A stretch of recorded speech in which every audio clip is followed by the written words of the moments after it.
the spikes, death to these certain people that the thoughts that go through the head.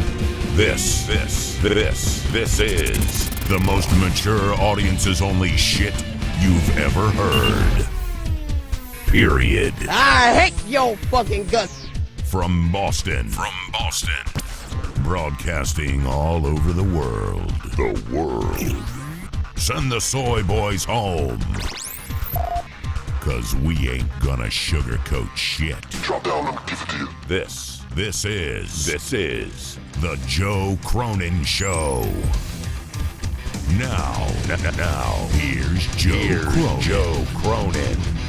Joe Cronin.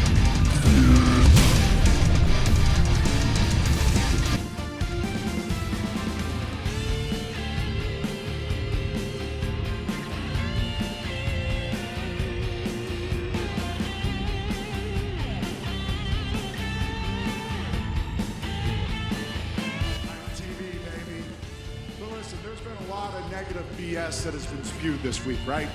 Oh boy. There has. Screw that. Why would you even bring it up? I want to talk about positives. And if you're a fan of pro wrestling, man, it is a great time to be a fan of pro wrestling. Oh my God, is this what they're gonna do? They're gonna come out, dude. They are so. This has got to be Tony Khan. Like, this has got to be Tony Khan and his fucking insecurity. The guy is so insecure. That's got to be what this is. It's got to be. Why are you talking about there's been a lot of negativity? Who gives a shit? Just do a show that's good. Instead, we're going to come out here and be like, well, I don't even know. Oh, boy. Oh, boy. There's a whole lot of positives right now. Kind of right. Kind of agree with Edge on that one. Adam Copeland. Look at this neck beard and the yellow. I'm a fan of pro wrestling. You know, I grew up. I love Edge, though. He's great. I watched Owen Hart. Oh, boy. Never mind. The end. All right. Well, anyway,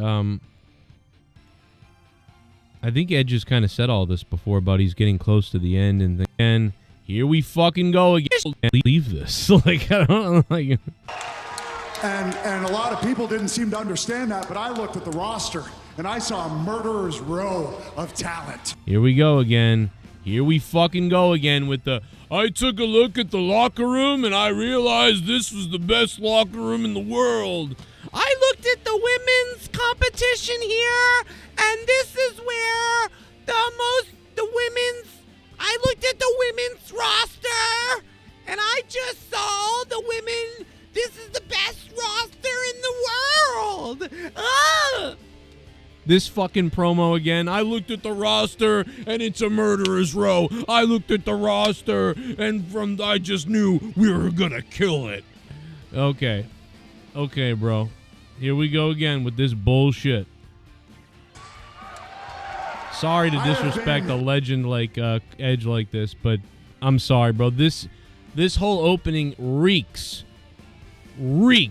of a pussy who's scared and insecure and is trying to, put his own company over to everybody because of some words that CM Punk said the other day. Oh my God, CM Punk did an interview where he told his side of things, and now you're going to come out on your actual show and have to fucking, play like, we're good. Oh, you already sold the fucking tickets. They're already there. These people are here to see the show already. Put on a fucking show. You don't need to come out here and try to convince everybody how good you are. They already bought a ticket. You need to entertain them. This isn't entertaining people. Reacting to CM Punk's little interview from a few days ago isn't going to entertain the people that came out here to see this show here tonight. This doesn't make sense, and it's pathetic. In some of the most phenomenal locker rooms of all time, and I will put that locker room up against anybody. Fuck yourself to death. Fuck yourself to death. Fuck yourself to death. I can't even sit here and... I'm sorry, bro. What are you doing? Listen. All right. Do you want to understand how this promo should have gone? This promo should have gone with what's here in the wrestling business. Your promo. Who cares if you can face Will Ospreay? But okay, throw him out there. Hangman. I can face Swerve. He skipped over Hangman pretty quick. I can face Hangman, the guy who has some of the worst fucking promos you've ever heard.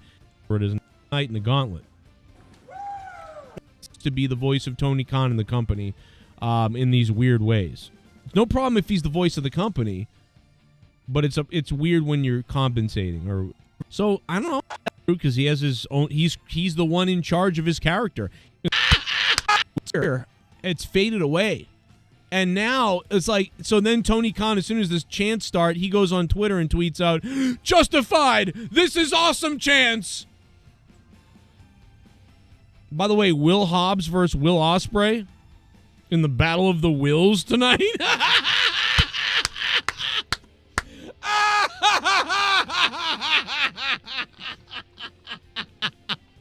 I am going to die. Oh my God, bro. Oh my God. Oh my God, brother. I'm sorry. I celebrate the men who started AEW. So yeah, that means the Bucks. That means Kenny. That means Cody. And that means Tony Khan. And that should be celebrated. Those guys are all fans of this. Just like me, just like all. I agree with him. I like Tony Khan to an extent. Like I really appreciate that Tony Khan created AEW so we had an alternative. Think of all we've had because of it. I don't want to bash Tony Khan, like fully commit to I hate AEW and I hate Tony Khan. That's not true. I like them. But this is pathetic. This is pathetic. All of you. What the fuck? Fuck, bro. Negative, that's not something to make fun of because we love this. AEW. Oh, it's something to make fun of, brother. Let me tell you something. Has pushed this industry into a better place. It's true. That's true. Keep telling yourself that. And for money, according to Ryback. Hey, and nobody really watched that, but it happened. Sure, there's a reason Okada came here. Walking into the future with less people watching it.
All right, welcome in everybody to Out of Nowhere. We're fresh off of Monetize this Saturday night. I don't think I saw you guys for... Oh, I was here for Monday Night Raw. We were here for Monday night. Jake could not be... No, I'm just kidding. He's right here. Ladies and gentlemen, Jake is here. That would have been funny, huh? Oh, no. There he is looking hot. Look at that. I'd gobble him up in a second. It's you. I would take you out back. And I'd turn you into a snack. Oh, Rostaf is still muted on Discord. That's funny. What an idiot.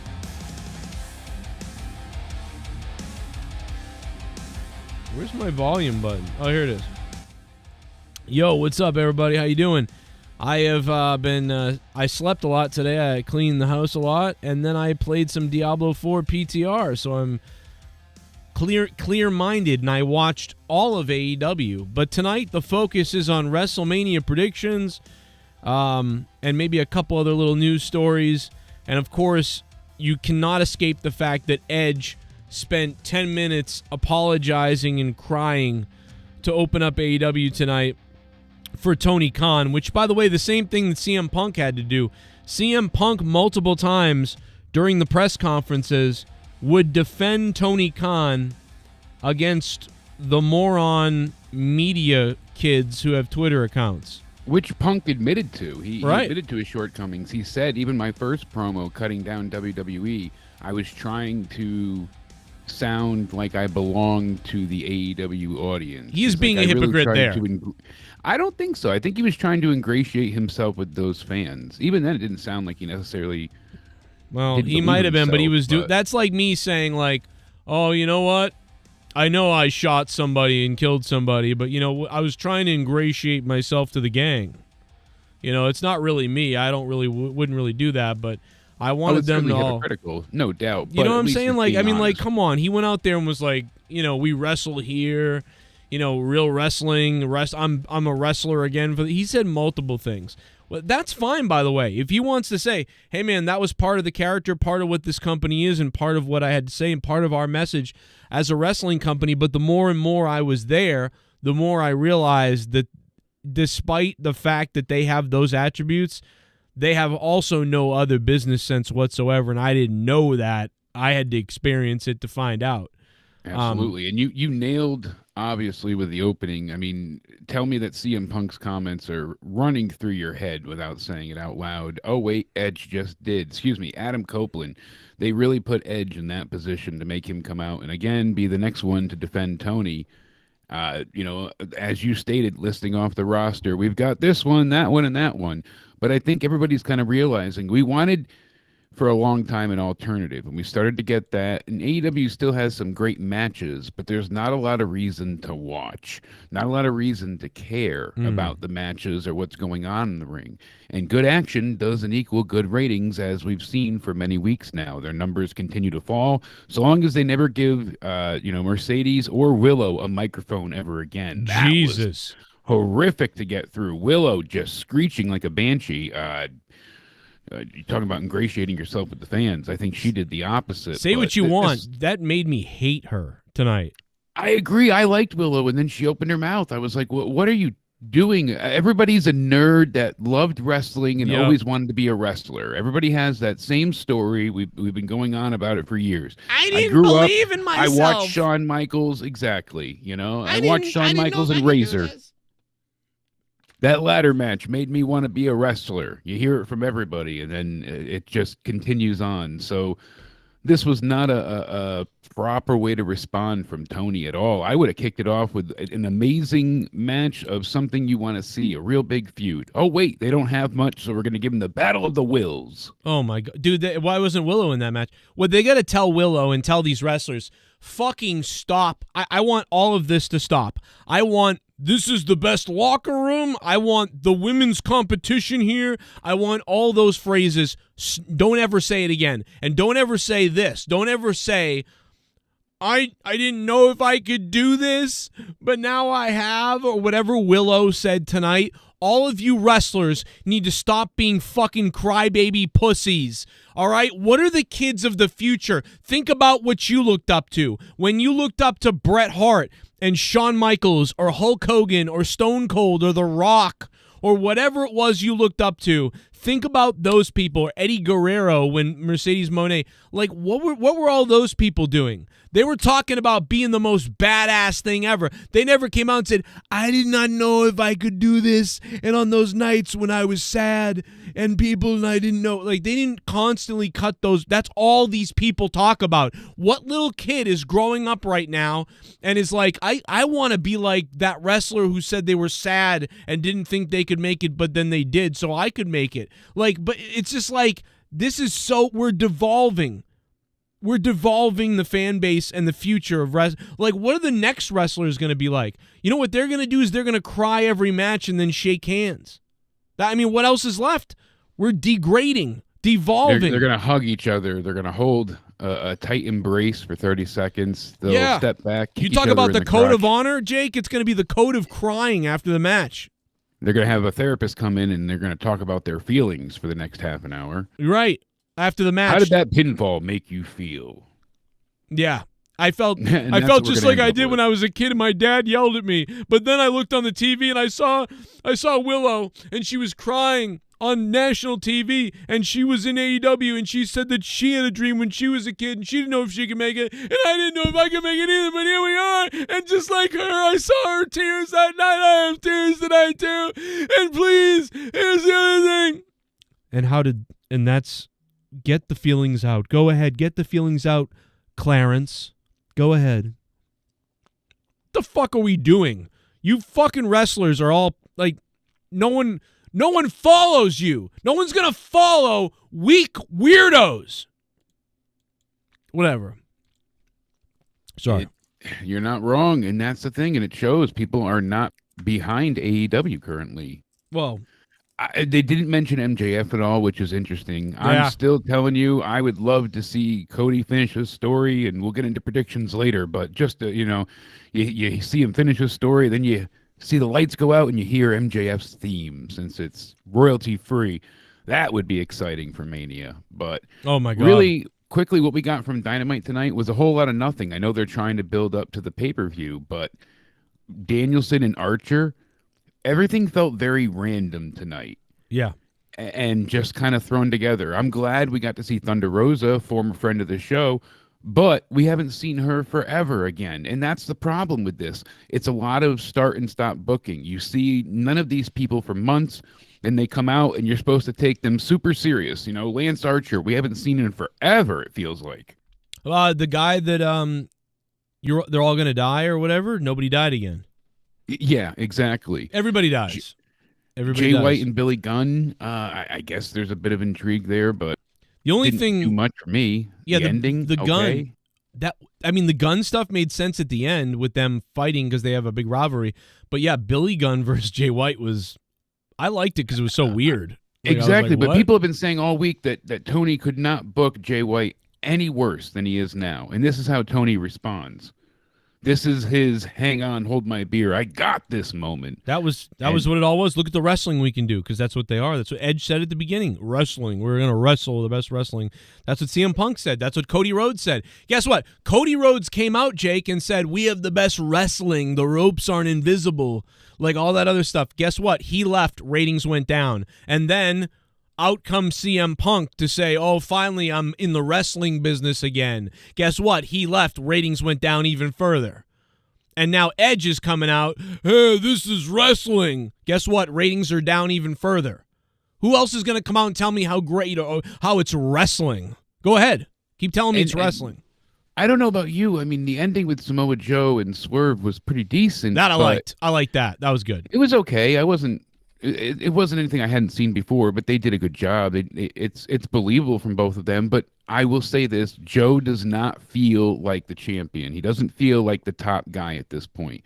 And that's because, one, there's so many titles that you don't really have an order to it. Everyone just kind of feels like a champion, so then everybody's on the same playing field. No one, Roman Reigns is he's the top guy. He's it. Seth Rollins has the title as well, but Roman's the top guy. AEW, you really don't have that. It almost feels like Edge's TNT championship should be above Samoa Joe by the way they're presenting it. But even then, both of the titles kind of take a back seat to other companies, and with there being so many so many championships and too little TV time, we end up not seeing titles defended for a very long time. Now we have no tag champions. We got this tournament going on, but you have people that are the ROH tag champions, and you've got people that are the trios champions from both shows, and those aren't being defended, and so on and so forth. So there's a lot of titles. Titles are everywhere, and no one's defending them.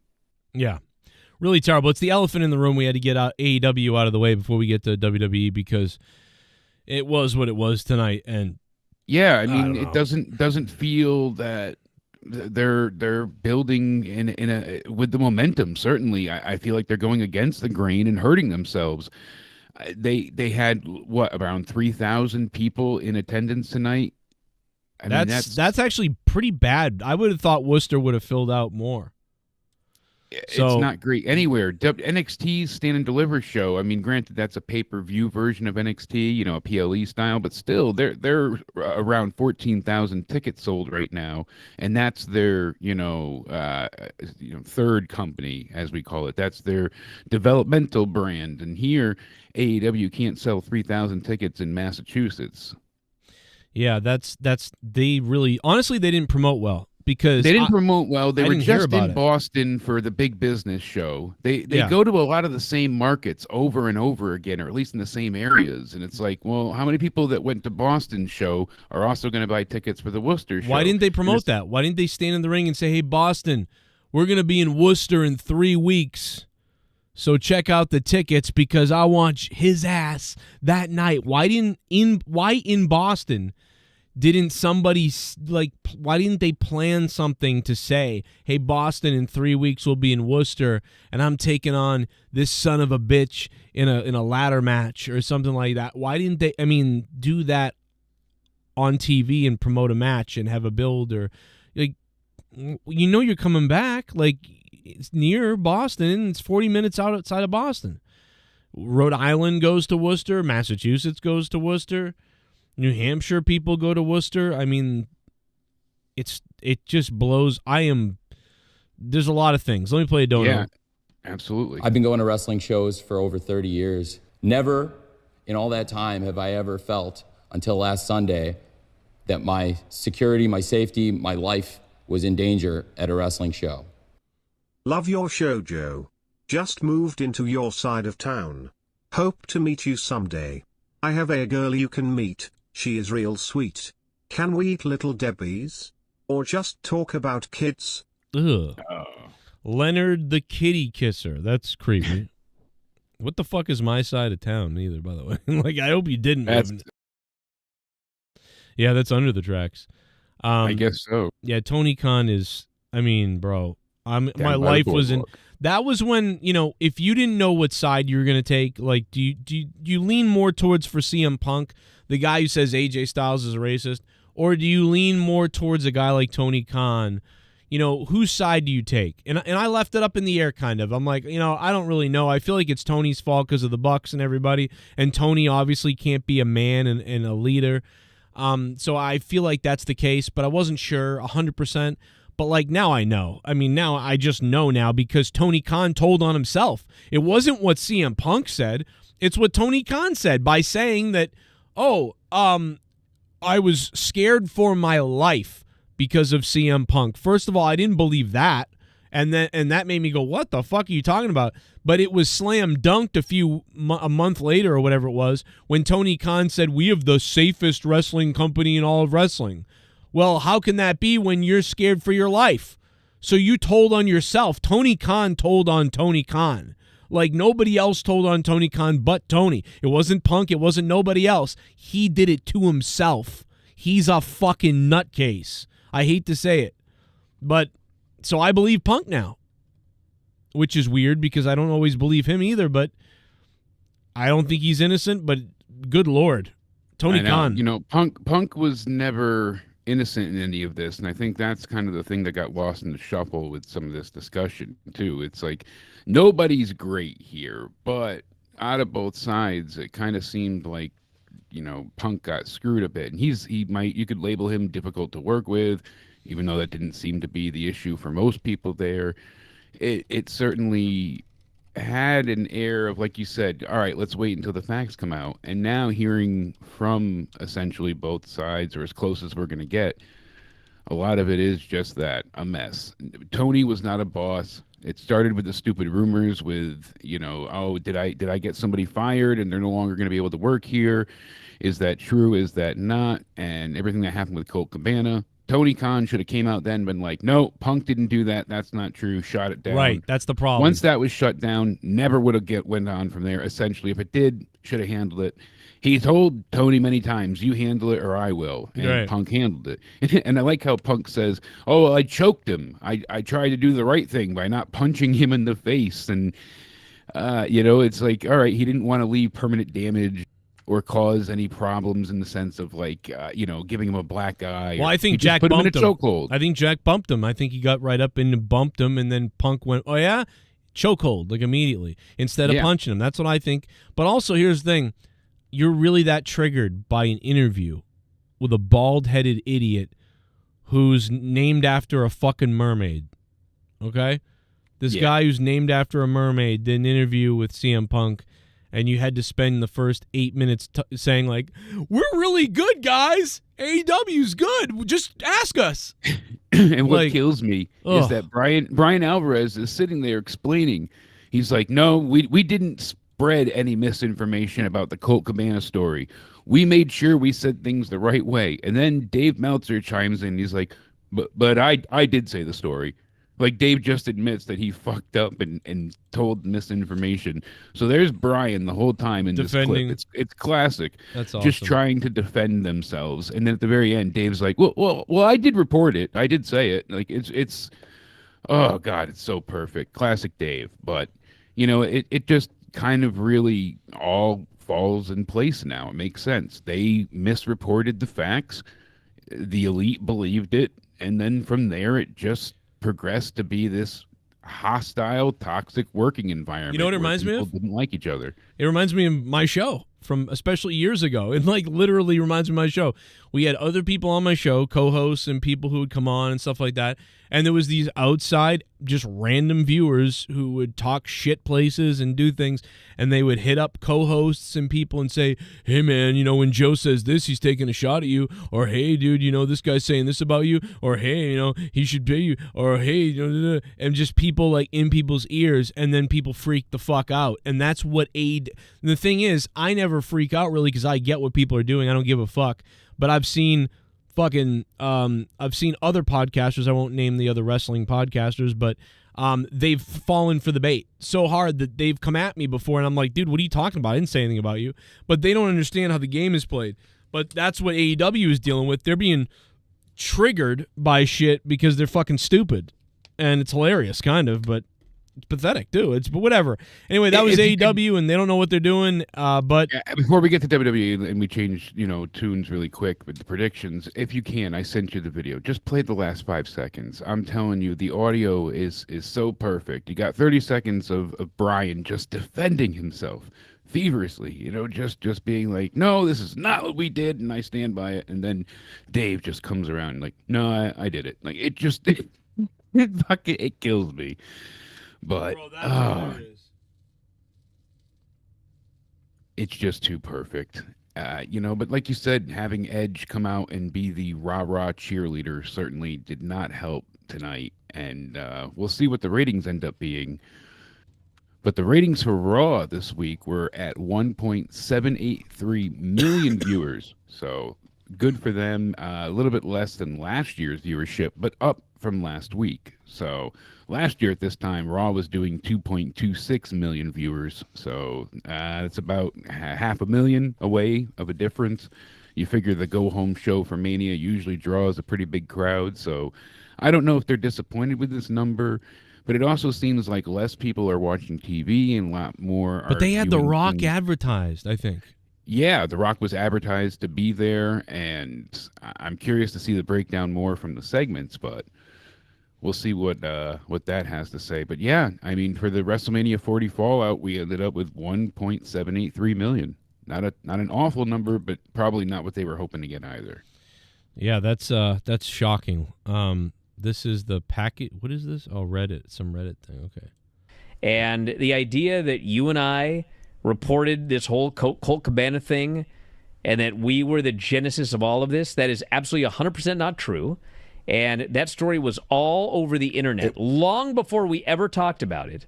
And when we did finally talk about it, we were trying to explain what was going on in the Hangman, all of these riddles in the Hangman promo, and we made it very clear that there were people who believed that story. We never said that was the story. We never said that's what happened. I did say that was the story. Like I said, I'm just. Oh my god! But oh my god! How do you make that up? Like, oh, he's just so.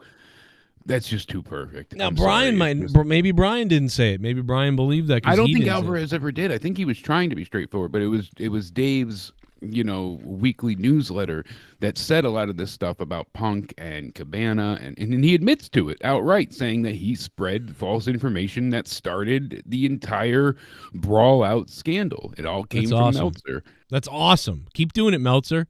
Keep right, taking but him I down. just love the way that they're vehemently denying and defending himself the entire time, and then Dave's just like, what? But I did it, like it's just too perfect. It's great. I love it. And we thought they were on the payroll of AEW. They might be the ones sabotaging AEW. Triple H might have been like, you know what you should do? Tell them to start like Triple H is paying them just to start shit in AEW. That's great. That's funny. I've yet to finish. I've heard most of it, but Cody was on the MMA Hour today. I'm curious how they feel about that. Jesus, that guy's lining them up. That mermaid piece of shit Ariel is he's doing it. You raised a piece of shit. I've warned you countless times. Oh. My positivity is at an all-time low. You leave me no choice but to finish you off. All you do is preach hate and harassment just like Vince McMahon and Jim Cornette. Right. When my shoulder heals, I'm shell-shocking you. I dare you to try it, Ryan back. Okay? Ryback. You try it, Ryback. You bring it on. You try to do something, brother. He's going to try and shell shock. Shell shock. It's Bimbo Baggins. Get the Powerball coming up.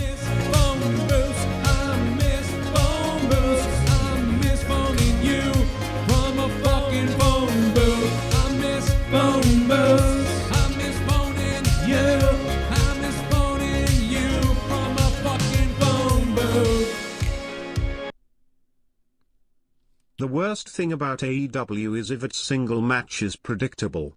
You don't need to be a psychic to know who wins. Also, lol, Mariah May is buried. Rest in peace Mariah May's career. No. God, I hate SJW Rosa. Bimbo, thank you, bro. I didn't know she was SJW. I'd have to look into that more. But here's the thing. I don't even care if I know who wins and loses sometimes. I may, you know what I mean? A lot of times you can pretty much kind of guess how things are going to go. I don't care about that as much. I mean, I do, but I care more about, is the story good? Is it entertaining? Like, am I being entertained by the rivalry or the feud or the story? And then is the match entertaining and a memorable match? And a lot of times they're not. A memorable match is like you don't forget it because of all these little reasons in the match. The audience, the reaction, the shock, the surprise, whatever it is, or just the flow of the match. Like, that's why WrestleMania 13, Stone Cold and Bret Hart is so revered. It's like that match isn't flip-flop crazy and tables exploding everywhere. It's the epitome of selling. Absolutely. Right. And the storytelling, it's because the commentary is so good.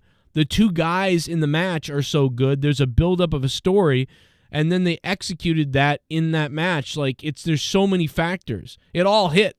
Yeah, and a lot of people address that double turn moment like it was a sudden impulse on both stars, but it had really been not telegraphed, but expressed and shown that this was what was going to be happening soon enough, leading up to WrestleMania. Bret was pissed off at everybody and really becoming that whiny version of himself, and Stone Cold was becoming more aligned with the fans and becoming that workhorse, everyday people champ. Except So it in was cool to Canada. see both.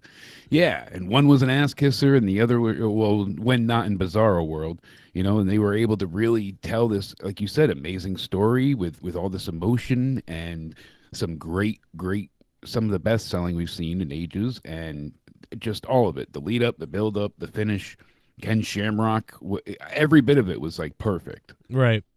Having him be the special guest referee gave it this air of like legitimacy, almost like you were watching a real bout instead of a wrestling match, knowing that it was a submission match. We're like, all right, they're really trying to hurt each other now, and you got somebody in there that really does fight, so this is going to be, it just, all of it just felt explosive and surreal in a way, and larger than life, and that's one of the things that lasts for so long.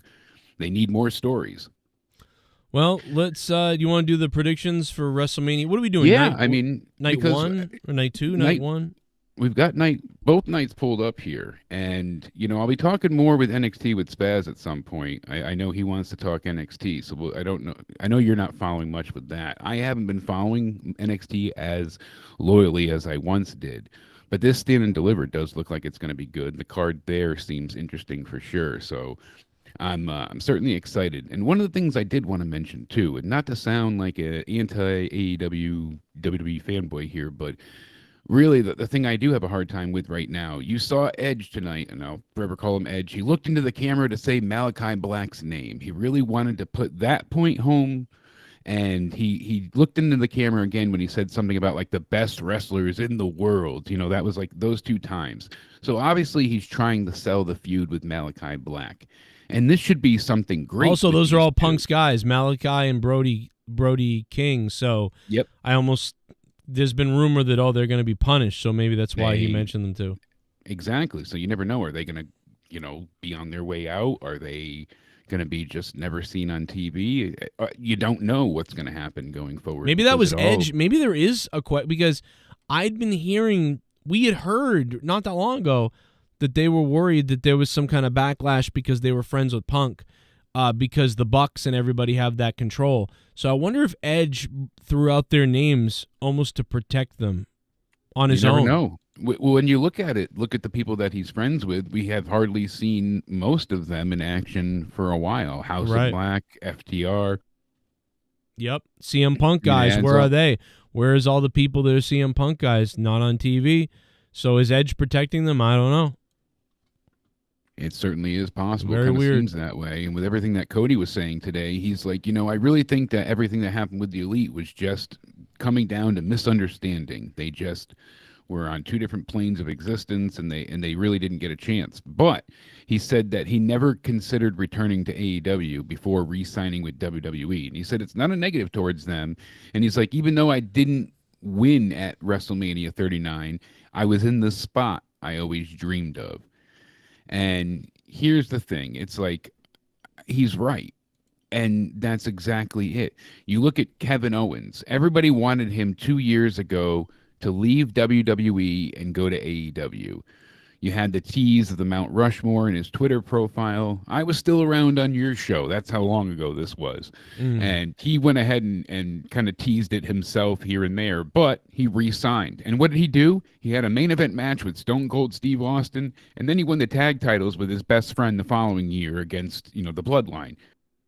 Kevin Owens has had 2 Mania main events since re-signing with the company. But it's not just him. So many people that you wanted to see head to AEW have been prospering and doing great on WWE, whereas in AEW, the people that went ahead and signed over that we thought would be a big deal in AEW because WWE was not using them, and it never came to fruition. We're not seeing guys like Rusev, Miro, and others being used in AEW at all. And that was kind of, the same thing even with Thunder Rosa. You see her tonight, but we haven't seen her in 3 to 6 months. And that's what happens to a lot of these people. They go ahead, they come out, then you don't see them. So people feel larger than life in WWE right now. There's a lot of characters, there's a lot of stories. And people were happy, like I said the other night, just to see Rhea Ripley. Everybody went home happy because they got to see her. They weren't upset that Roman, The Rock, and Cody were not there because they still got to see somebody they felt like was a larger-than-life star. I think that I agree with everything you said, and I really have nothing else to add other than multiple people, Jake, have told me that they didn't know the show was in Worcester tonight. And those are Massachusetts people have told me everywhere. So nobody even knew this show was happening there. Let's move to WWE before, because it's already 10:49. I'm like, yeah, I know. So we got night 1 of WrestleMania. I sent you the graphic image they put out. And we have Rhea Ripley, Becky Lynch. I think Rhea Ripley is going to go ahead and retain here for the women's world title. I don't see Becky winning. I see Rhea going for at least a while longer as the top women's champ here. I think they're going to keep the rocket strapped to Rhea's ass, and Rhea is going to retain at least until SummerSlam. I think Rhea's going to win, and Becky's going to take time off, it sounds like to me. But Seems like Becky's going to go away for a little while. We keep hearing Alexa Bliss is going to make a return. Maybe she plays into the future with a feud of something, but we'll see. But yeah, I think we're going to see Rhea win and retain. I just think, I think you got to keep Rhea going here. So yeah, it's a Rhea win. Absolutely. Then we have the men's multi-man ladder match. So you got Awesome Truth, DIY, Grayson Waller and Austin Theory, New Catch Republic, and I think, and the New Day, all taking on the Judgment Day. I wish they were splitting the titles in one way with how they've handled this, but then again, I'm like, okay, they could unify the belts and allow the champs to go on both shows as they have been, just so they don't have to carry around 2 titles. I'm kind of tired of seeing them for both shows. If they were going to definitely split them up, then let them be on their own shows from now going forward. But I think they should just unify the belts, have 1 tag champs. And I can honestly, I could see DIY winning this and going forward, having a pretty decent run with the belts. Judgment Day of the Champions. And have been for some time. Oh, man. Awesome Truth, I'd like to see them win it just for the nostalgia purpose of them being like, hey, Miz and R-Truth have been there for so long and put in so much effort. That Mania moment would be cool for them. But I also do have a soft spot for DIY. I'm going to say that Judgment Day retains. Oh, they are splitting it? All right, that's what I thought. So, see, I wasn't positive, but somebody said it the other day. They're like, they are splitting the titles. I thought so. All right. Okay. That's what I wasn't 100% on. So that you weren't too sure either. So they are going to split the titles. So then who do you see win which belt and where? I mean, they can go 1 for each show. Wait a minute. What do you mean they're by split the titles? They are going to split the titles. So they're going to do it. So now Raw has tag champs and SmackDown has tag champs. How are they going to? That's what I thought. And how are they going to split the titles though? I guess it's going to be 2 different matches essentially. They're splitting. Yeah, they have to pull both titles to win. So, So wait a minute. Interesting. But then they'll be the only champions. Win 1 title and the 2nd title. So there's going to be 2 different winners. All right. So 2 different belts to pull down. So you could pull down both sets of belts or just 1. But if you pull down both, then you're still the champion of both. So what's the point of both splitting? shows? So then I think they're going to have 1 winner from each side, though. It seems like they're going to be splitting them up no matter what. I'm confused. I'm really confused. It's a bit silly. That's why I was confused on it too. It's a bit. So I would think that I would think Grayson Waller's team would win maybe, and then the Judgment Day would win. Like all the heels are going to win. I feel like. Yeah, it's definitely being split. See, this is what because when I was reading it and watching it, I was very confused as well. It didn't exactly get the best explanation, but yeah, I bet you think heels. I bet you we could do R-Truth and the Miz on one side, and then maybe Grayson Waller and Austin Theory on the other. Yeah, I just think Grayson Waller and Austin Theory really need this, and they seem to like them in some capacity. Especially Grayson Waller for whatever reason. He's doing all these promo things all the time, so. I don't know. I'm going to go with heavy on the heels here. So, I don't know. Assuming that's the way it's going. I can understand that. You know, you can see that because it's better for the faces to chase. Absolutely. Then we got Santos Escobar and Dominic taking on Dragon Lee and Rey Mysterio. Kind of a rematch from last year. I personally hope that Dirty Dom wins. I want to see the heels go ahead and get the victory here. Dom is still got a lot of momentum, and I think Santos could do the same. I know they want to kind of highlight and showcase Dragon Lee here, So you could see the faces win, but personally, I want the heels to win. I would rather Dom win and all that stuff. I agree, but I'm going to say that Rey Mysterio and Dragon, whatever, they'll win. The good guys are going to win, I think. Good guys are going to win. All right, we got Jay and Jimmy Uso. They managed to keep these two apart since SummerSlam, and then all of a sudden they're just like, hey, by the way, they're facing each other at Mania again. Kind of just jump-started right back into that feud. I think we're finally going to get Jay's main event Jay to go ahead and be victorious here. I think we're going to get that kind of feel-good moment, takes down his brother, and maybe we could see them realign as, you know, two good guys going forward, but I definitely see Jay winning. Yeah, I'm going good guy here too. Yeah, some people are thinking the heels, but I don't know. Then we have our race relations match taking each other on. So you've got Damage Control taking on Jade Cargill, Naomi, and Bianca Belair. It's kind of like the female All-Stars taking on Damage Control here. So I have a hard time really betting that Jade would lose her first match. No way. Since Damage Control, is not going in facing anyone for the tag titles, the women's tag titles.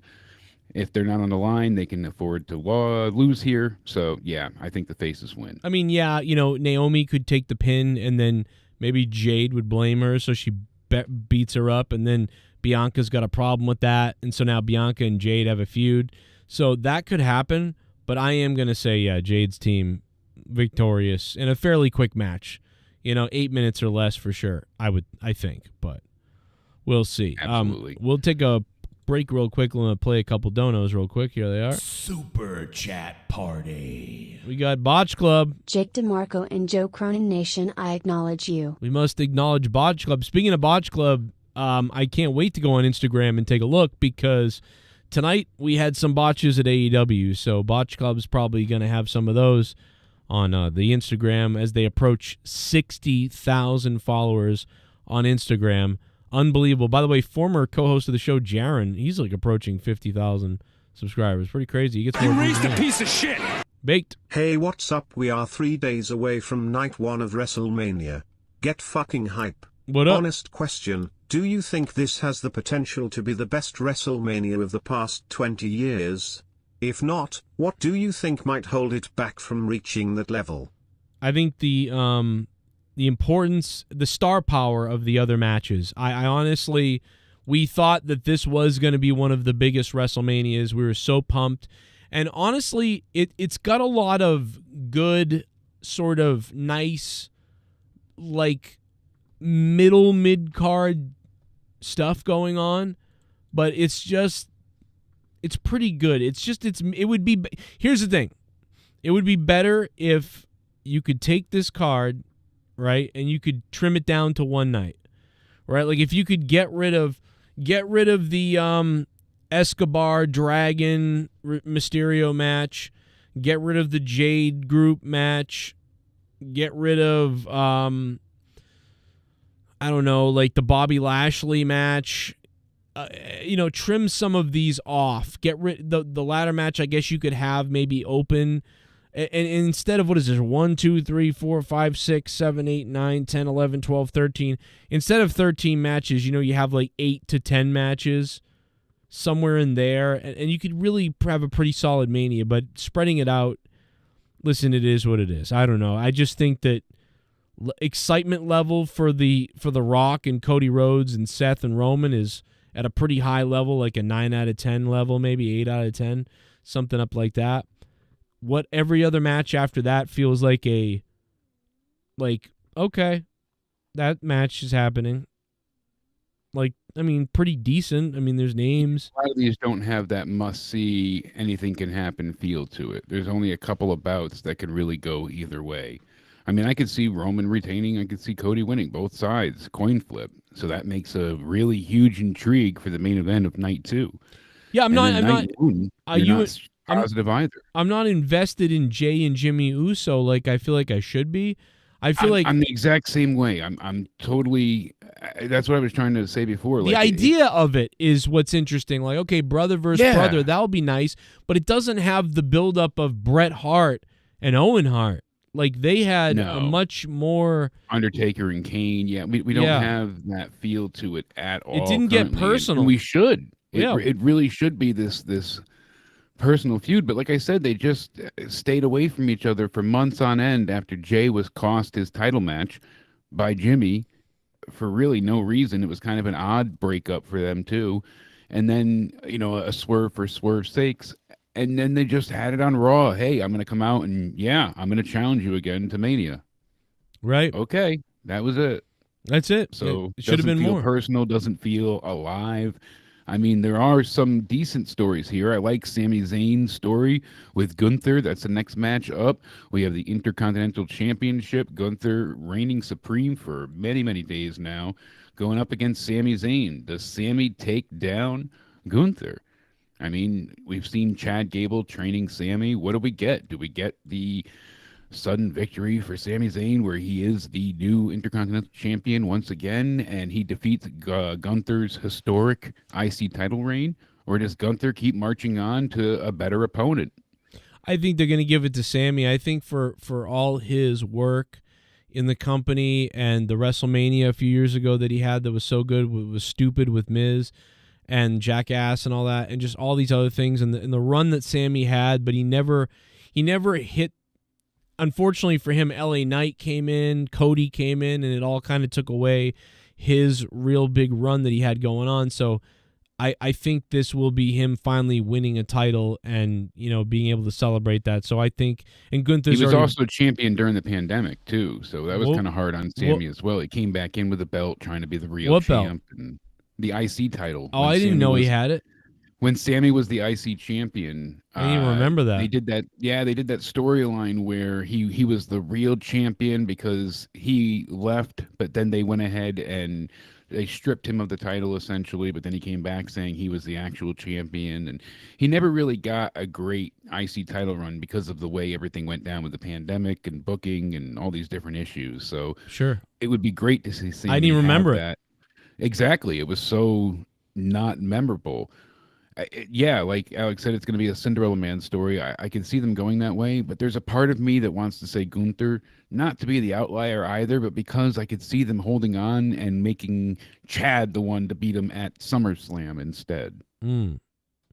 Well, I think they like their title reigns being long right now. They like having the X amount of days as champion behind each person. So I don't know. I think they'll have Chad face Sami at some point. I think that would be great to have too. They'll turn one of them heel, maybe. Yeah, I'm gonna say Gunther just to be the odd man out on this one. I'm gonna say Sami, and yeah, I don't like Sami really anymore. I don't. Some about him, I don't like him.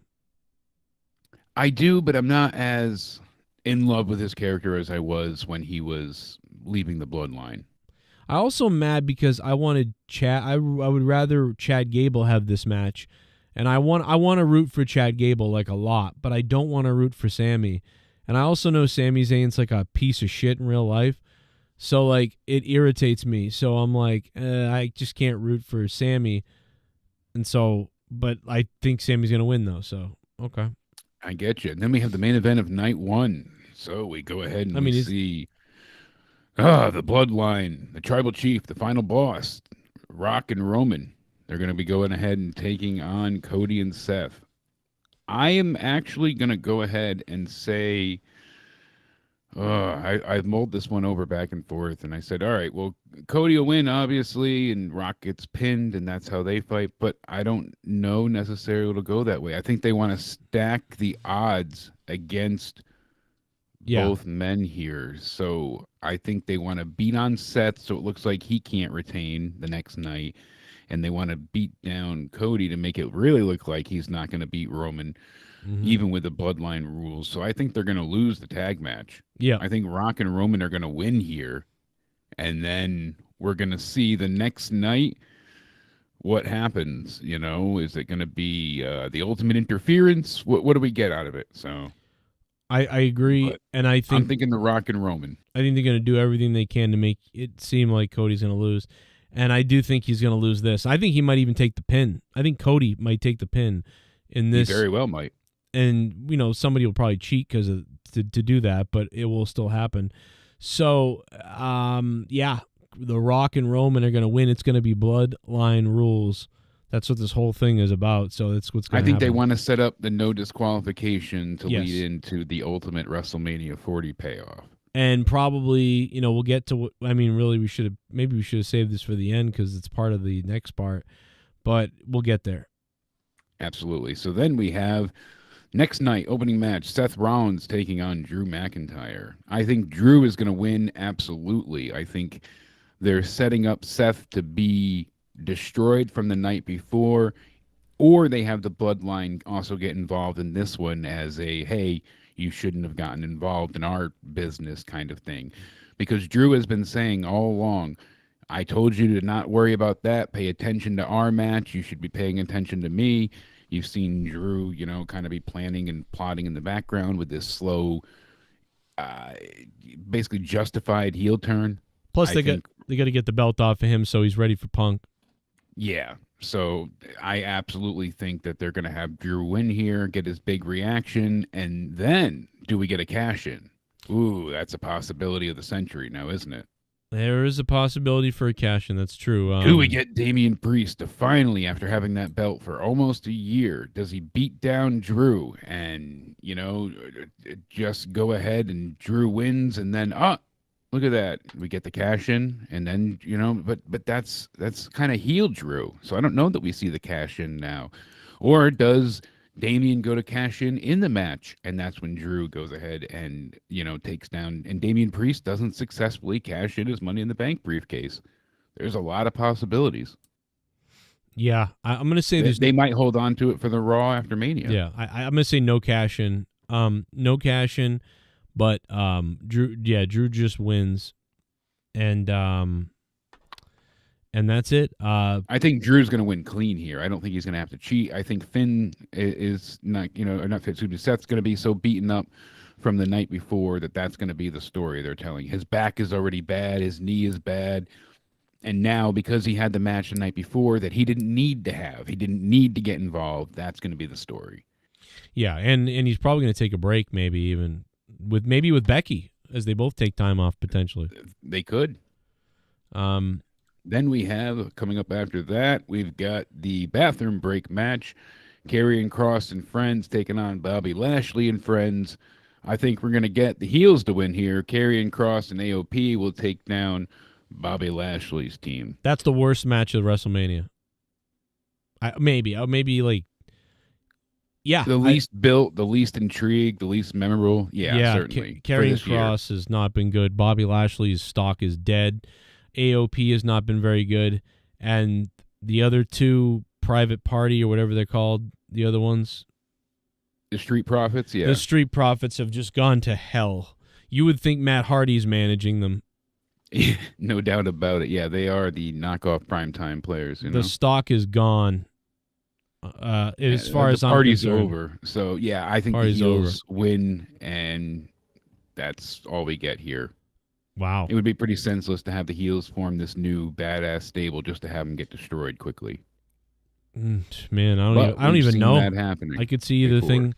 I'm gonna pick the heels too, but honestly, you know what? I'm not gonna pick the heels. I'm gonna say the good guys are gonna win. Oh, I'm going to go with Bobby. I'm going to go with Bobby Lashley's team. I'm going to switch it up. But I think this is stupid. It's a stupid match. It doesn't matter who wins, to be honest. It's two groups that are not interesting to me. And yeah, so I'll just pick the good guys. This is one of those matches you can completely remove off the card. Yeah. No worry at all. No issue. Then we have LA Knight taking on AJ Styles in a grudge match. After LA Knight was arrested at AJ Styles' house, they were both taken in by police, Crazy fight going on in the front yard of the Styles home. I say LA Knight is victorious here, which leads to him taking on whoever wins for the U.S. title next. I think we're going to see U.S. champion LA Knight soon. Yes. I don't care about the story of this match at all. I feel like it hasn't really been good to me. I maybe they should have gotten more personal about, you've been following me for years, that sort of thing with the TNA history. Yeah. Maybe that would have been more interesting, but I find the match interesting, and the two guys, like, I want to see the match, and I have a feeling this match could be one of the better matches, or but it's whatever. But And is it just me, or does AJ look a bit like a Neanderthal in that promo image? Yeah, he does. He reminds me of the Geico cavemen there. Yeah. Yeah. They look like stars, though. I'll say that. There's not everybody on this billboard, really looks like, wow, this looks good. This looks good, but This looks good. So I think LA Knight wins here. I wonder if I had to rank, like, maybe I'll do it later, my most excited for match. It'd be both Roman matches with Cody, The Rock, and then after that, it's what's the second most interesting, fun, can't wait for a match? And I don't know. And it might... I would say either the IC title match, because that can kind of go both ways, or Seth and Drew. I think it might be, but mostly because of Drew. I think it might be Seth and Drew because Drew has become so interesting. So I might say Seth and Drew, and then I might say AJ and LA Knight. Yeah, and then, I was a huge proponent of Drew. I was so excited that he won the Rumble back when he knocked and eliminated, Brock Lesnar in 2020. Then we had the COVID Mania happen where he won the title in front of no one, just that one gigantic fan on the ceiling and in the Mania room.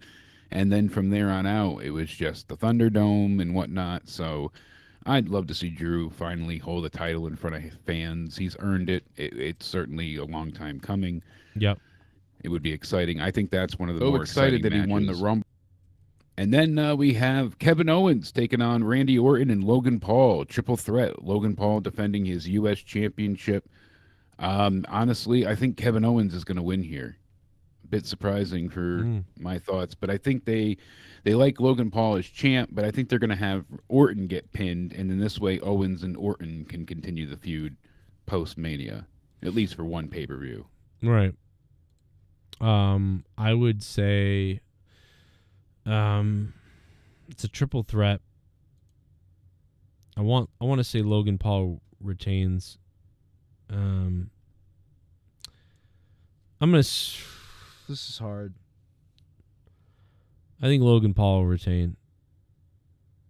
I could see that. I mean, certainly.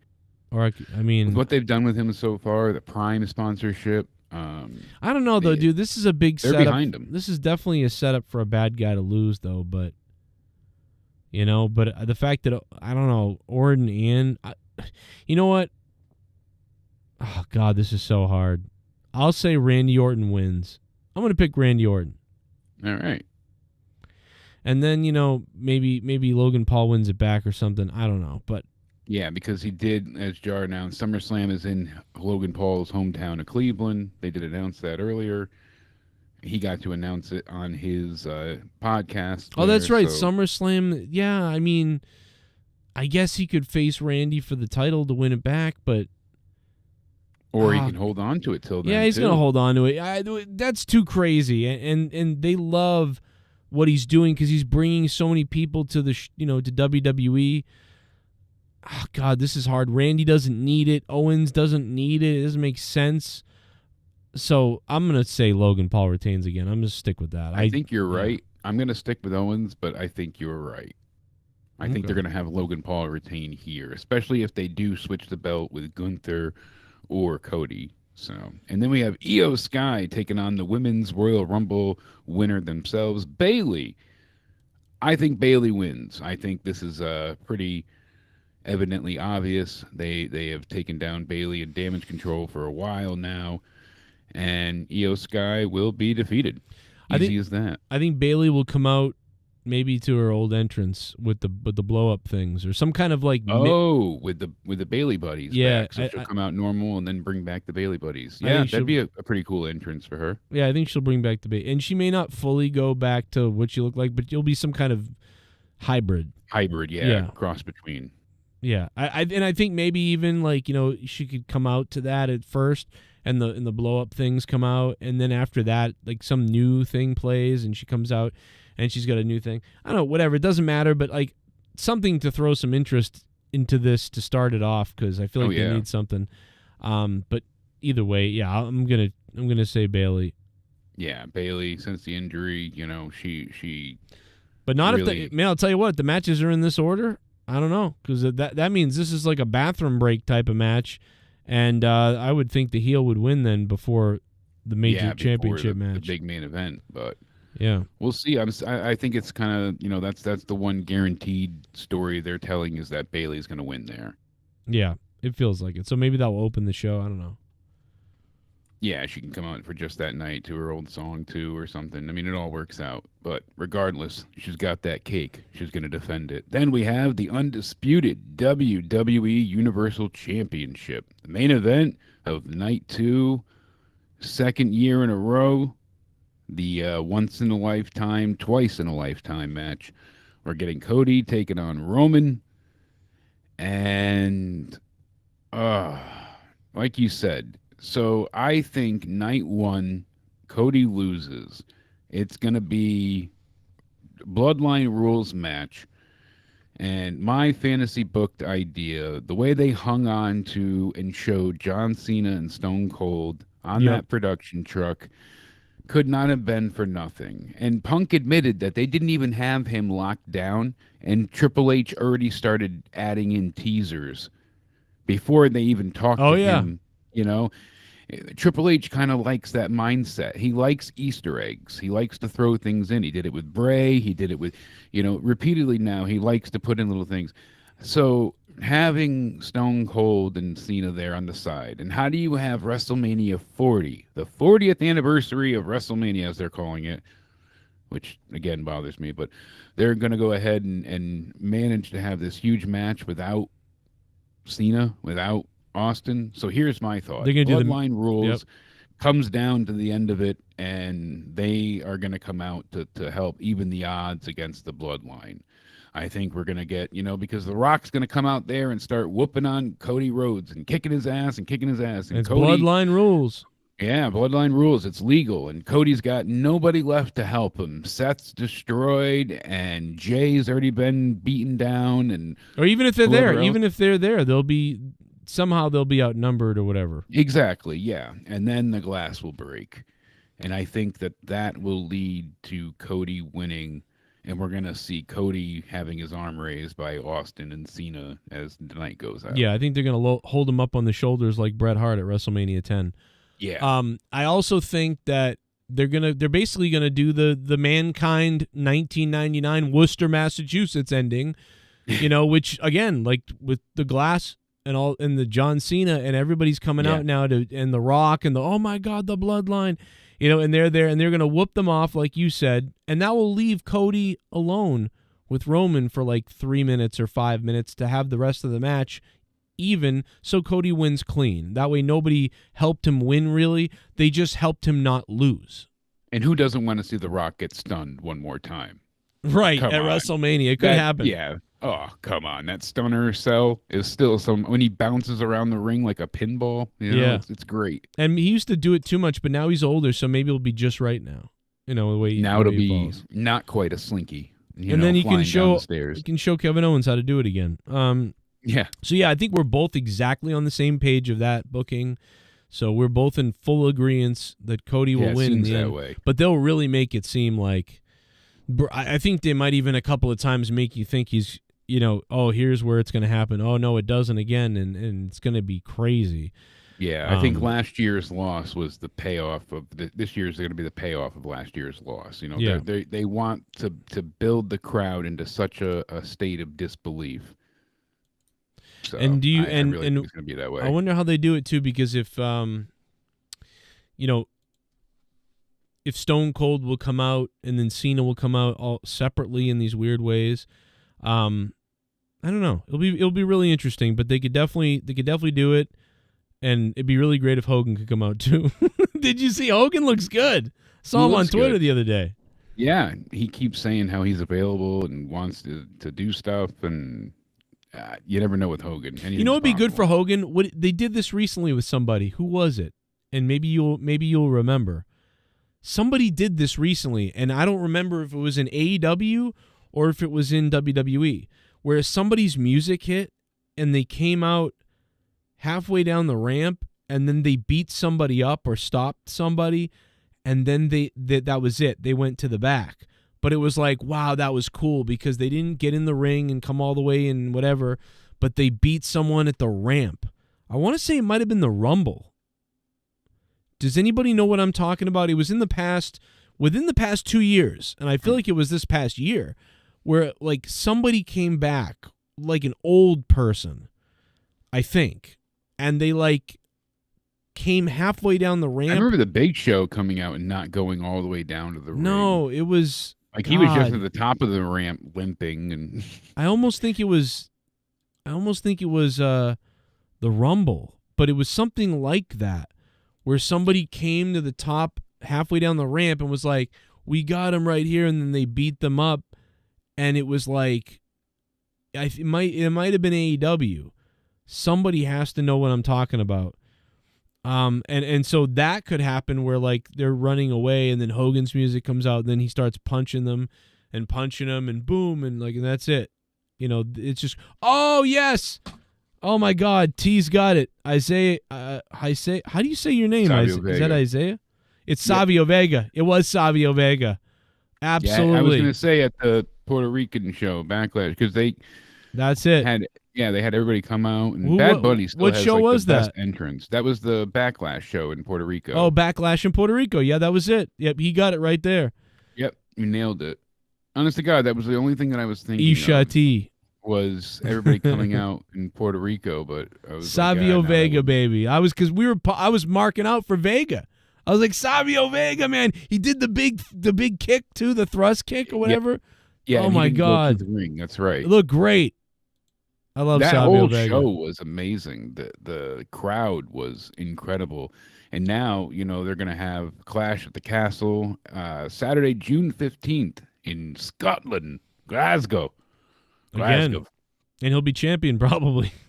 Well, that's part of the reason I think that Drew will win as well. Yeah, and then you'll see him either defend their main event, one or the other. Well, guys, real quick, if you guys want to say something, you want to give a prediction, you want to do whatever.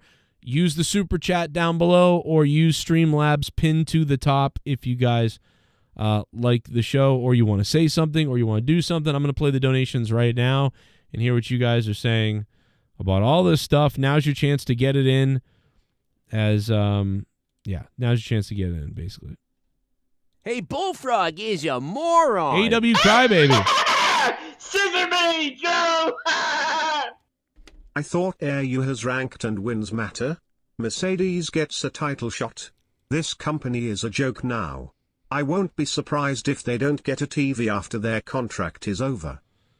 I actually would be surprised I would be surprised if they were not on TV because their ratings are better than half of everything on TV. So AEW's fine. Like they're not going anywhere. Like CM Punk said. Unless Tony Khan wants to end it. Oh, shit. Guess who's back? Jake is back. Oh. Guess who's back? Jake is back. Grab your banana, peel it down, and pretend it's a nutsack and lick it up because Jake is back. Yeah, stay sexy. Stay sexy. You gotta stay sexy. Stay sexy. Sexy. Jake is back. Z-Pain tried to help Jake win the monetized belt. Forward to this show every week. Thank you, boys. Oh, with the question marks. Like, are we not boys? What the hell? Z-Pain, I love you, man. Thanks for the Manny Ramirez 24. Jake's $24 donation. Z-Pain tried to help Jake win the monetize this championship last Saturday night, but unfortunately, it was a slaughter on monetize. It was not my night, but I'm still 2 belts to Marco, not triple, but that's okay because we have a new champ now. His name is Jay Menace. The one, the only Jay Menace. And let me tell you what, it was a nice special moment for him to win. He was very overcome with emotion. I was extremely happy for him. That's why he won, because he cried about it. That's right. He had to pull the Cody. And like Cody says on the MMA show today, he's like, I cry, but that's what I do. Yeah. Good thing. Good job. He cries Go ahead. And makes it work. Good thing to say, Cody. Jesus right? Christ, bro. What the fuck? Shit bomb. Z-Pain, thank you. It works. Triple M, thank you for the $1, man. Listen, Triple M chiming in. Joe, I got to tell you this. This cracked me up. Chelsea Green says she was kicked out of a hotel because staff thought she was an escort, not WWE talent. Oh, my God. Oh, she's going to sue them. It was on TMZ.com, so she was talking about it on social media today. Zoom. She was talking about more details, but hopefully, she can play it off with her character. But yeah, said that she was visiting the Plaza Champagne Bar in New York on Tuesday when security told her to leave. I'd sue him. 100%. You kicked me out? You thought I was a whore? Could we see Uncle Howdy, Liv Morgan and eventually Alexa Bliss as a horror faction post-WrestleMania? Good Lord. I don't want to see it, but... It seems like they're doing something, though, because the Bray Wyatt documentary they put out on Peacock, the last 30 seconds of it has kind of like a teaser where it shows Uncle Howdy in like a scenario where he's working with the masks and stuff. So it seems like they're going to do something with Bo Dallas. He's still employed at WWE. They still have a story to tell. I'm weary about it because I don't want them to I mean, how much more could they damage Bray's legacy realistically? I mean, all the crap they did with him to begin with, but I don't want them to make him into a total farce either, if that makes sense. WWE has a hard time honoring the dead properly at times. Yeah, I mean, this would be probably pushed by Alexa and Bo, and, we know him. He would have loved us to do this. And so I understand that. I get that. I'm okay with them doing it just so long as it's worthwhile. I mean, the problem is that they had a decent idea, but the Uncle Howdy thing was going nowhere. It was just going on for weeks and weeks on end without ever building towards anything or getting anywhere. And then, unfortunately, he passed away, and we only have that last Rumble match to go off of. Oof. Oh, they were in action tonight. Scissor Me. Scissor Me, Allison Tuckwa. Celtics guru. How about the Celtics? They're whooping some ass.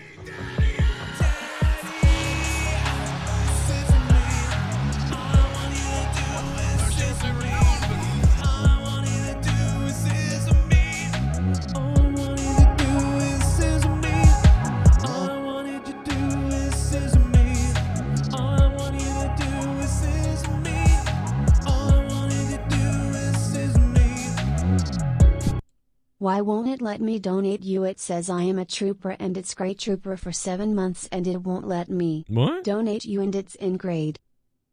I don't know. What in gray. That's weird. Okay, that is weird. I don't know what's going on, Allison. Other people are donating.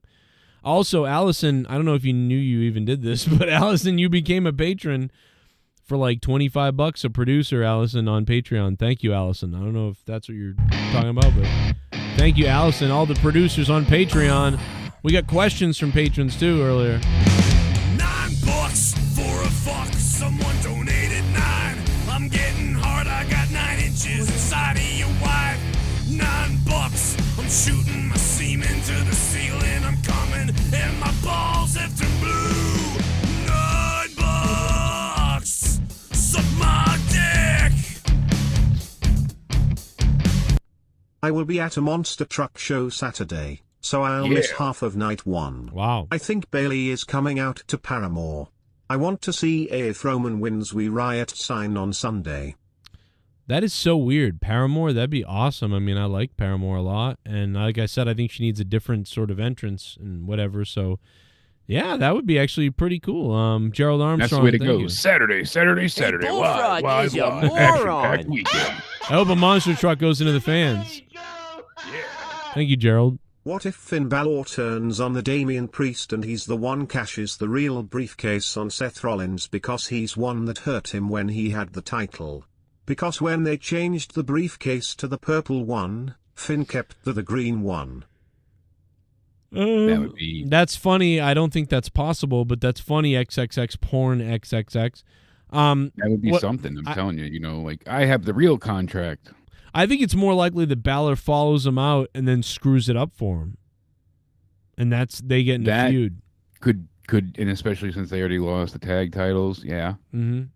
Yep. Or like that splits up the Judgment Day in that regard, yeah. Or like he goes out there and he's about to cash in, And Finn has the briefcase for him, and he's like telling Finn, like, okay, you go cash it in, let's go.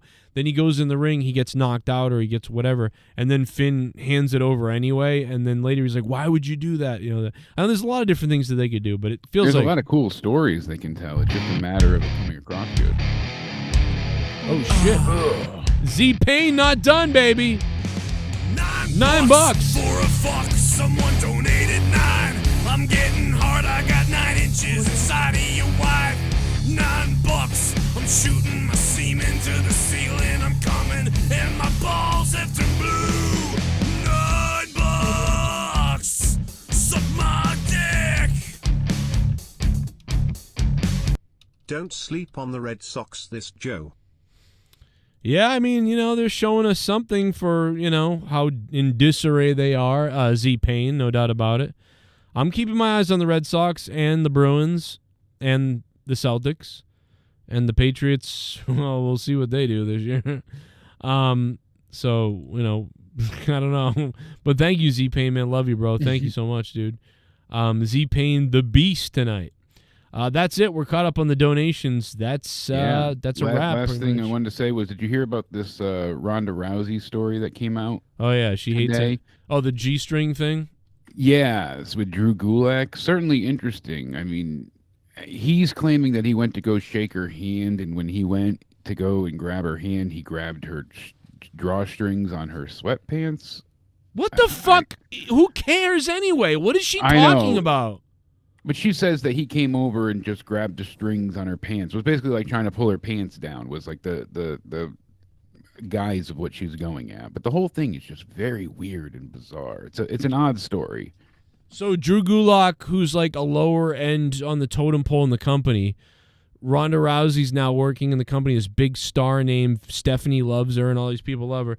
And he was like, let me try to pull her pants down. Like, yeah, he said it was a mishap that he apologized for. He said that a complete accident. I actually touched her drawstring when I went to go and shake everyone's hands and say hello. That sounds like a non-issue that became something over nothing, but Ronda, with all the other shit in WWE going on, I think she remembered this and was like, oh, I could turn that into an issue, it sounded like. Ronda will kill herself in the next 10 years. All right? Sorry, not depression, sorry. Yeah. I'm sorry. This lady is nuts, bro. Like, you're out of the company now. You're like, this, that, and the other thing. She's a fucking psycho. Like, dude, unless something really happened. Like, why are you shitting on everybody so hard who, like, they shouldn't even had her in the company? I don't know, bro. Oh, he touched my G-string, or he touched my string on my pants? Yeah, the drawstring on the pants. Who gives a fuck, even if he did it on purpose? Like, are it's you just serious? An odd thing. That's what I mean. Like, that's weird. It just didn't make much sense. What else did she say? Did she clarify that? Story, it just didn't make sense as to how it would be harassment or an assault or anything of that make. Did she go into details about what that means, or did she just say, he touched my string? She just said that he went over and grabbed her drawstring on her pants. And she said that if they're doing that to the women in front of her and all that, imagine what they're doing when she's not around and people can't see, you know, that kind of accusation. Oh, my God. Yeah, Rhonda, because we all know when you grab the string on your gym pants, like, who does that? And even if you did do that, what does that even mean? If you grab someone's string on their pants and you yank it like that, is it like, what the fuck is she talking about? It's not like if he rubbed her ass, that's different, and patted her ass even, or something like that. Okay, that's a little weird, you know? Like, if she said, like, oh, you slapped me on the ass when I was done with my match, like, good match, like I was one of the boys or something. But I'm a girl, I'm a female, and I'm coming back there, and I don't really know you, and you're slapping me on my ass. I thought that was weird. If she said that, I'd be like, okay, yeah, that's weird, and she has a good point. But like, oh yeah, it's, you know what they do there? He grabbed the string on my gym shorts. Oh, why? What does that even, like, even if he did? Like, I don't even understand what that's accomplishing with anybody. So if he goes, oh, yeah, it was a mistake. I was reaching out, shaking people, and I grabbed her. I just grabbed her string. Shit bomb. None of it makes fucking sense. Did you guys see the Bray Wyatt documentary? No. The last 30 minutes made me cry like That's why. a baby. That's why I didn't watch Also, it. there's a post-credit vignette of Uncle Howdy. Yeah, it's where Jake Mission brought it up a Report minute seems- ago, but Yeah, it seems like Uncle Howdy is making his way back to WWE, and this is going to be the catalyst to do so. I'm fine with them honoring Bray. I just hope it's good. I just hope they do something worthwhile. imagine if it's better than what anything they were doing with him. Like, Yeah, right. And then somebody saw The Rock in Target on Friday, and he told The Rock that if he autographs the guy's arm, that he would get it tattooed on his arm to keep the memory forever. And The Rock's like, well, if you really get it tattooed, I'll give you tickets to Mania. So the guy posted on Twitter that, hey, Rock's a childhood hero of mine, and I did it with my daughter. I got the tattoo. And The Rock retweeted it and is sending the guy to WrestleMania. So wow. At least he's sticking to his word. He's like, hotel, flight, transportation, all of it's covered by me. And certainly a cool little PR move. Yeah, a good idea. He really did. He used the guy's flesh as PR, because a lot of people would say, hey, man, don't get a tattoo of me on yourself. Like, that's ridiculous. But you know what? Come to WrestleMania. Yeah. But Well, instead, The now Rock was he's like, nah, got get it. the tattoo. Tattoo your dick, too. Like, I mean, Tattoo weird. all of it. Okay, Rock. Tramp stamp that mushroom tip. That dude with Brian Alvarez was asking for an investigation into the incident. What is wrong with the people? I don't know. I don't fully know what that comment means 100%. What, his co-host was saying they should investigate it? Yeah, Oh, I see. yeah. Well, yeah. I mean, I want it Mike- investigated just to find out if she's stupid. I want to call her out for bringing up stupid shit. No, he's talking about Semper Vivi, Mike. There, he was really like, "Oh my God, that's horrible. There needs to be a full investigation done. This is a travesty." Like that was his stance on. So he this. just And- believes Rhonda. Yeah. Okay. But even still, the story she's saying, I don't see how it's. She's not even saying it's that bad. She's just saying, like, grabbing someone's, string is weird, I guess. I could see she was like, he grabbed my breast. He came over and said he meant to shake my hand, but really he grabbed a handful of my titty. I'd be like, Jesus Christ, that's Well, terrible. there ain't a to just go handful of around- that to go around anywhere. But the other thing is, if she said he was trying to pull my pants down, did she say that? No, she just said he pulled on the drawstring. That was it. He grabbed What a the string stupid of her fucking pants. thing to say. Like, unless like, what? Like, you wouldn't even bring that up because you'd be like, that was weird that guy just grabbed my string on my pants. Like, what do you do? Like, but you Like I said, I think she took the recent McMahon allegations, thought back, and was like, "Oh, remember that time with Drew when we had that little odd situation? He went to shake my hand and he grabbed my pants by mistake. I could turn that into look at the culture in the locker room and how that's really what it feels like." Yeah, she took you want to see some culture? something simple, because she said they discussed it afterwards and he apologized, and he does corroborate that in his story. Yeah, So it must be something where he says he went to go shake her hand, grabs the drawstring, and then later on he apologized to her, and she brought it up to him, and he apologized profusely. You know what I could admitted it was see? a mistake. I could see him like going to shake her hand and she's not paying attention, so he like yanks on her string, like, okay, like, all right, I'll shake this. Like Happy Gilmore, like when he shakes Chubb's hand because he's got the hand and he goes, okay, and he just like fake shakes his hand. Like, I could see that, like he's trying to congratulate her and she's busy or something, so then he puts his hand out, but it's weird, so he just goes, oh, and yanks down on her string, like, let me shake this. Okay, like, even if he was being silly, I could see that. But like, to indicate, oh no, the guy's like a molester or something, like, because of that, yeah, to go that doesn't make sense. Way with it. Somebody's fucking overblowing it or lying, and maybe Gulak is kind of, like I said, maybe he really did mean to grab it because he was joking because she wasn't there for his handshake, and now he's like, fuck, I can't say I meant to do that. So I'll just say like, oh, I went to shake her hand and I caught her string by accident. And you can't really argue against that if he says that. How do you prove either way? So it's a goofy thing. So I think the truth is probably in the middle, but either way, it's fucking stupid. Hey, to talk Bullfrog about. is a moron. Scissor me, Joe! Joe just tagged you on something on Twitter. Do you agree with this list, lol? Because I don't. Someone posted the 50 top wrestlers of all time in order. So there was an article recently with the top 50 wrestlers. We talked about it the other night with Mustafa, and it was ridiculous. And they're not even done with the list yet. Also, Jeremy, thank you for that. I'll take a look at yours. Maybe it's a different list, though, Jeremy. Yes, MJF did tweet this 12 hours ago. First, you steal my glorious idea to lash Cody. And that's true. MJF lashed the shit out of Cody back in the day. Now you try to cop art from my ex. I'm a fan, but please leave me be, Dewey. And he's not talking to Mick Foley's son. He's talking to The Rock, because The Rock apparently made a comment on MJF's ex's paintings, because she painted Cody and The Rock. And so MJF tweeted this out at The Rock.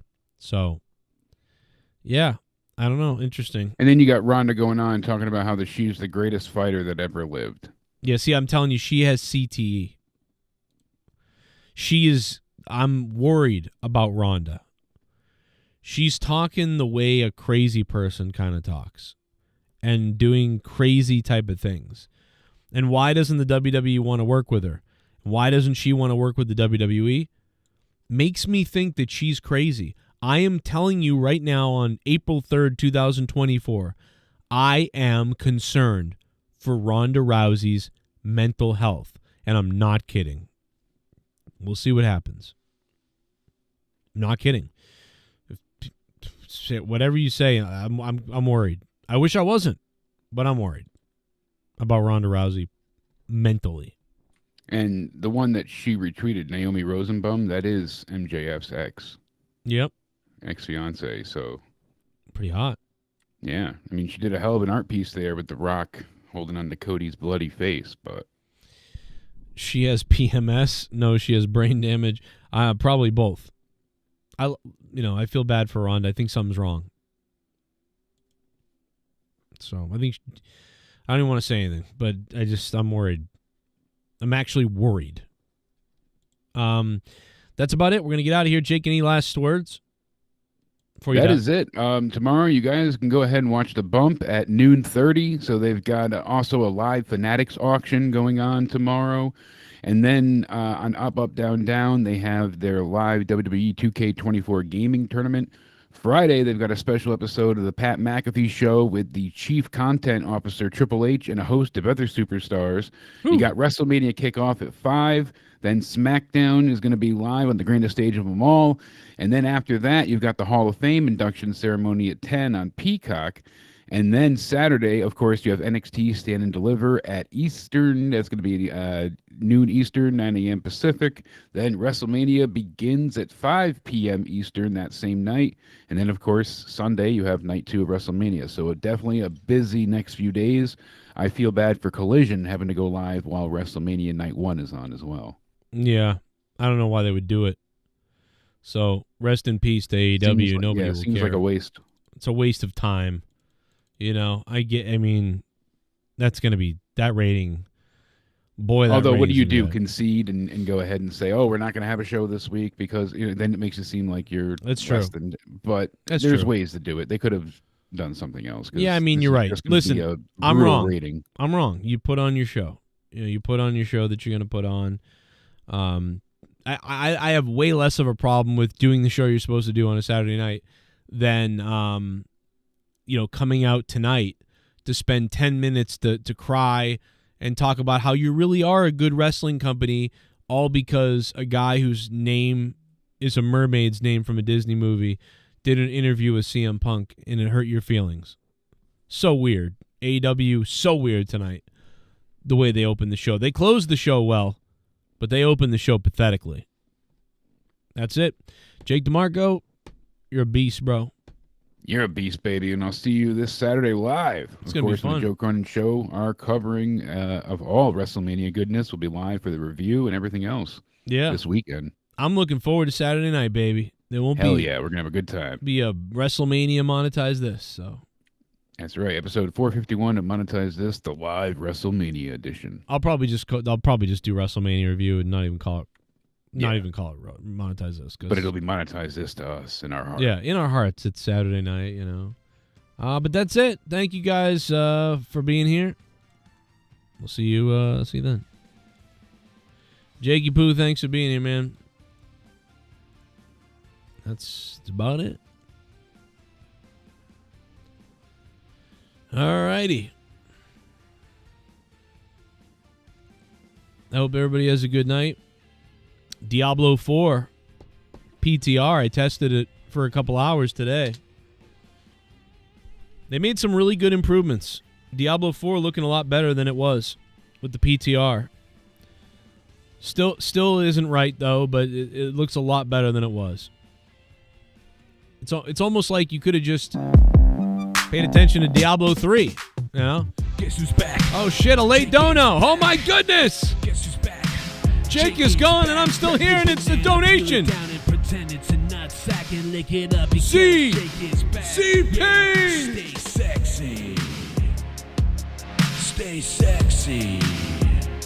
You gotta stay sexy. Sexy. Stay sexy. Sexy. Jake is back. Ooh, look how pretty you are. Doc is a tearjerker bubbers. Aw. You beautiful. Z-Pain, the Bray Wyatt doc is a tearjerker.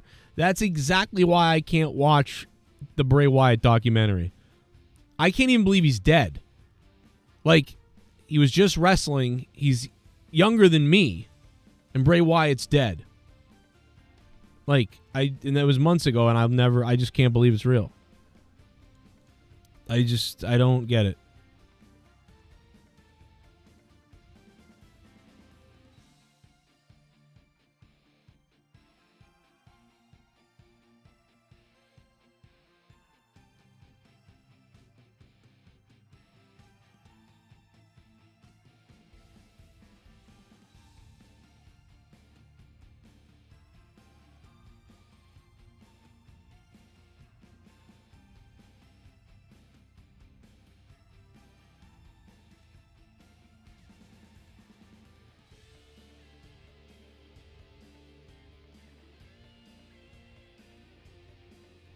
Oh my God, bro. I lost my track of my thoughts. Dude, I can't believe this. Jesus.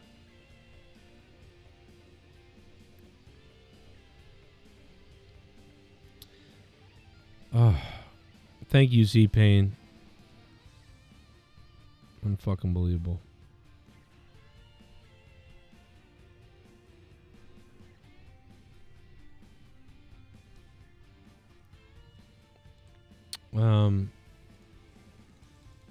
I hope everybody has a good week.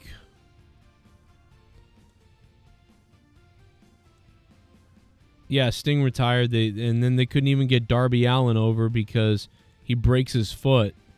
But he was going to go die in Mount Everest anyway. So, breaking his foot saved his life. But his AEW career gets screwed up again. I don't even know what to say about that anymore, Oh my God, brother. I don't know. Oh my God, brother. Thanks, Tommy.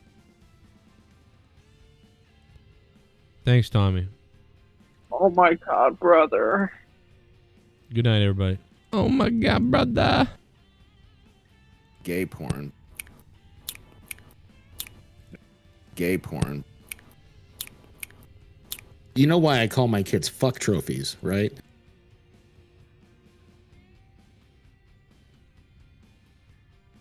Hey, thanks, Z-Pain, for the 24 bombs.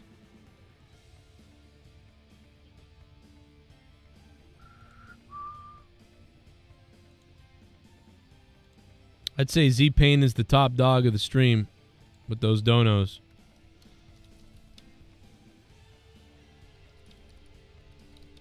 Let's put him up there. Z-Pain, baby. Keeping this show alive. Keeping Out of Nowhere alive, Z-Pain.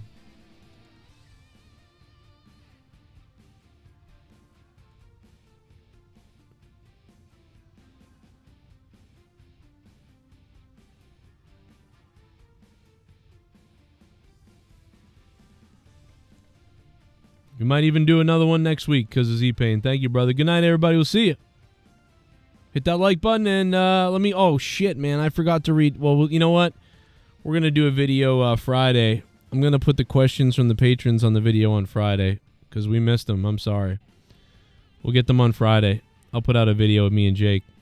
And then we'll have our podcast that's on Patreon only on there as well. See you guys later.